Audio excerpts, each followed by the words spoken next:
If you're a panfish enthusiast, the Finger Lakes are the place for you. We're gonna go out and try and catch as many different species as we can, all on one specific little bait. You know, we're missing a couple species, but I think we showcased a little bit of what the Finger Lakes have to offer with these giant panfish. The fishing is phenomenal here.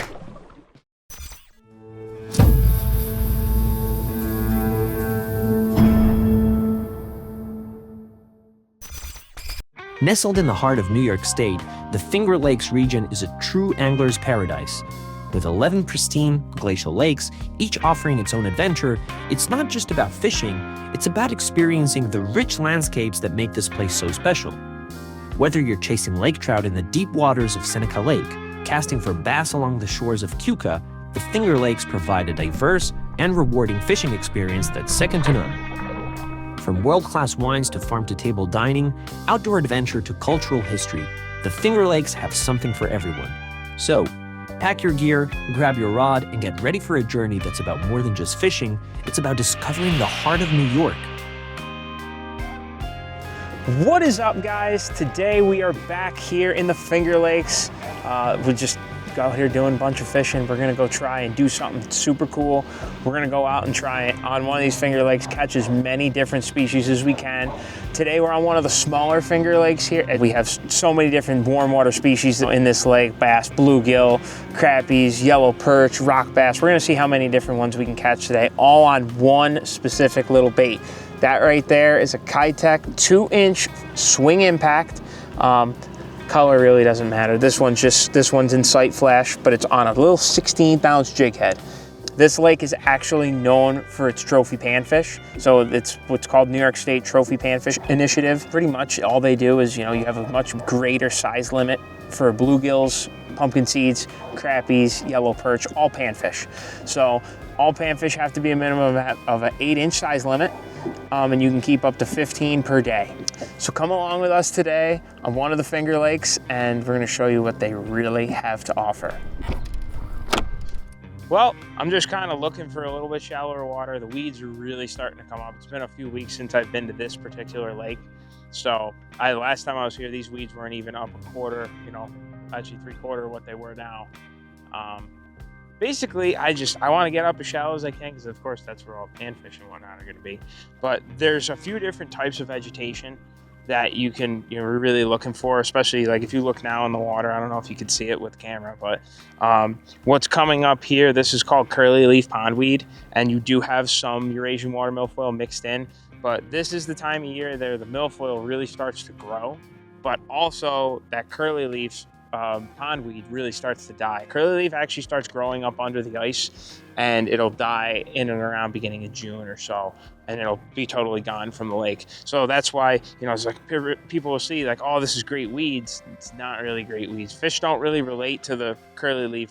If it's their only option, they will, but especially in a lake like this where there's so many different types of vegetation, you have so many different options for the fish to go.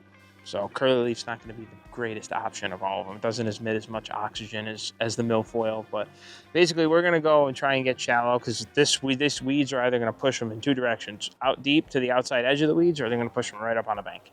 So I'm just trying to get us in an area where I can really see what's going on. I mean, as you can see, even on my live scope, you can't even see what's going on, like, at all. Like, it's just all thick vegetation. What a nice day. Poppy, you have water. Oh, there's this fish species number 1. Micro perch. I wasn't ready for that first cast. Well, that's not good. First cast curse. One of many species that they have in this lake. I think it's a peanut. There are some really pretty perch in this lake, but that was cool. All right, got up a little shallow right off this little dock, but it's not really what we're looking for. But hey, that's fish species number 1 on the swim bait.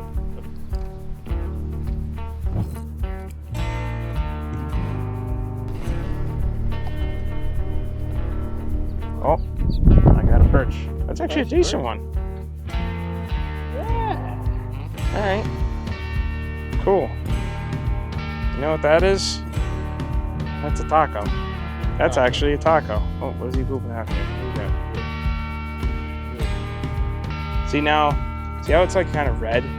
He's got to be some sort of Usually when it's red, they're usually picking off either crayfish on the bottom, or they're chewing off little invertebrates out of the weeds. But that's a fish little sandwich right there. Going in the box. That perch is a nice one for here, that's for sure.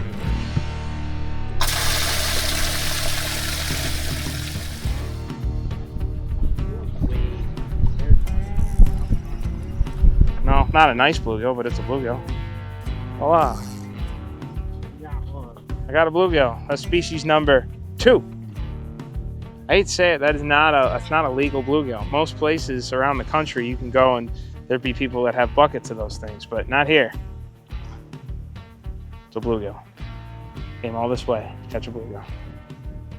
Bye-bye. As you can see, I'm using 6-pound test fluorocarbon leader to a 6-pound braided, 6-pound 4-strand braided line. I don't remember exactly. I think it's either a Cortland or a Cass King, one of those two. It's hard to find very light braid, but especially when you're dealing with panfish, I think it's definitely so much better if you can use the braid with a leader as opposed to mono, especially with the wind. You can get a far cast. This is a 7-foot light action rod, custom built.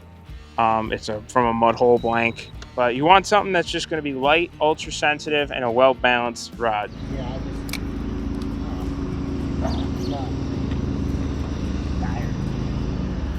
There's one. There's another crappie up under there. That looks like a nice one, actually. That's a key. No, maybe not. All right, there's a school of crappies. Look at that. Flipping for crappies up under the docks. Come on, curly leaf pondweed.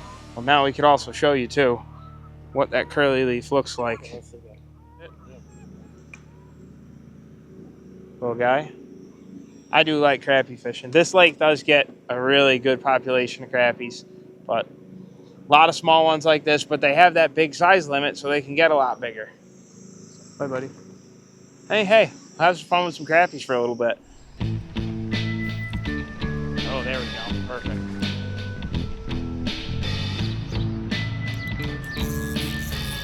Oh, there's another perch. Oh, wow. There's another taco for you. See a bass, that's cool. But, I mean, signature right up against the docks.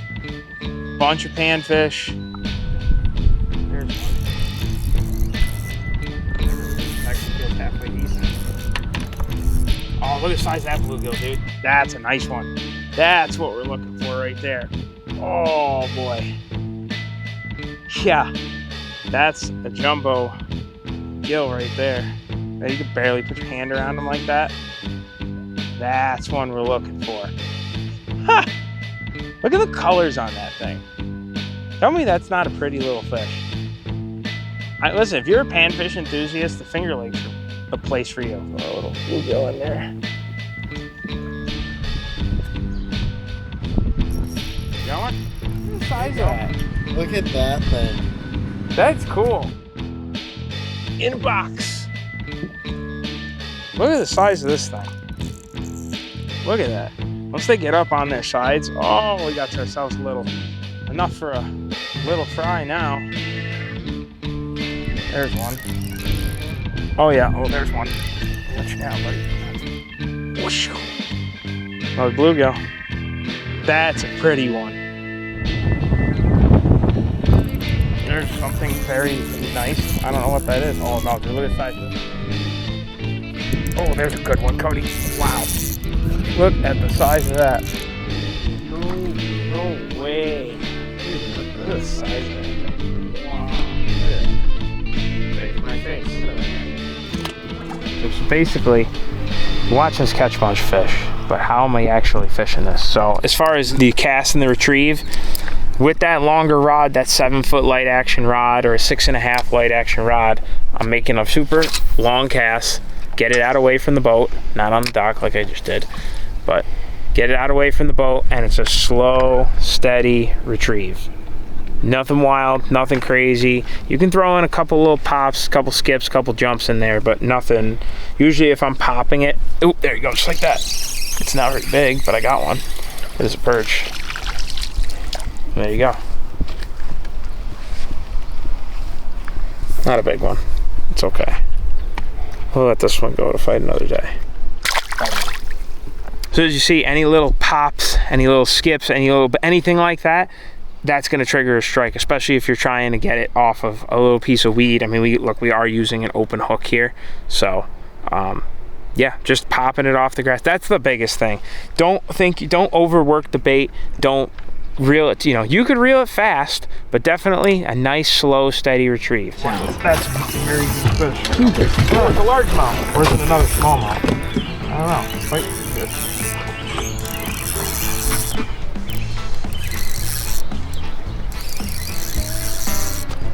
My first actual bass of the day. Looks like a smallmouth. It is a smallmouth. What is up today? This lake is so known for its largemouth more than anything. And you never catch this many smallmouth here. Normally in the spring, I'll catch a few throwing a jerk bait and whatnot, but oh, I'll tell you what, getting the bass on these light action rods, actually a really nice one. Probably some blues. Normally I don't like to boat flip them on light rods like this, but we're gonna do it anyway. That's a nice bass. That's a nice little smallmouth. For I'll tell you what, for a lake that doesn't have a lot of smallmouth, that's actually not a bad one. I mean, I've caught some good ones in here, but it's actually a fairly average sized smallmouth for this lake. You know, 1.75 pounds, maybe 2 pounds when it was full spawn. Nice little smallmouth. I'll take that any day of the week. They feel big on those light rods. Yes, they do.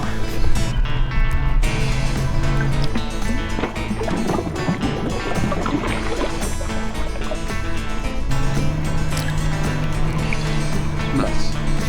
Hell yeah. Light. It's not a medium light, is it? It is light. How'd you know? That's a 610 medium. It's a medium.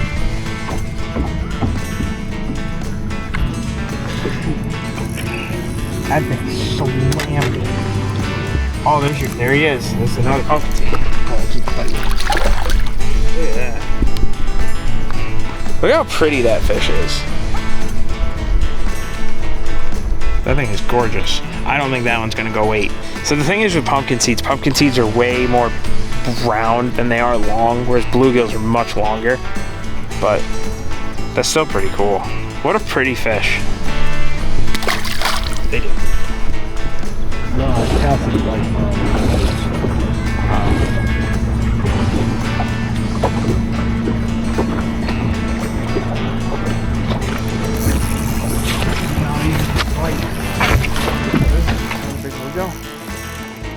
Oh, we got another species. Mr. Rock Bass. Oh yeah. oh yeah. That's 6 species all on one bait. I wish that rock bass was bigger. These are actually very good eating. For most people that don't know, and they catch a lot of rock bass, especially us guys here in the North Country or down in Tennessee, they call them goggle eyes. They're actually very good eating. You get more meat than on a bluegill, that's for sure. But he's very small. That's cool. I don't think I've actually ever caught a rock bass in this lake. I know they're in here. I've seen them, but that's neat. Bye-bye. There it goes.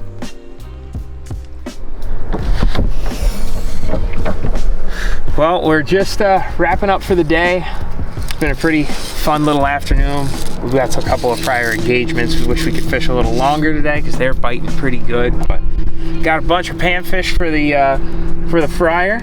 And hopefully that, you know, showcases and shows you guys that we have some pretty awesome panfish in here in the Finger Lakes.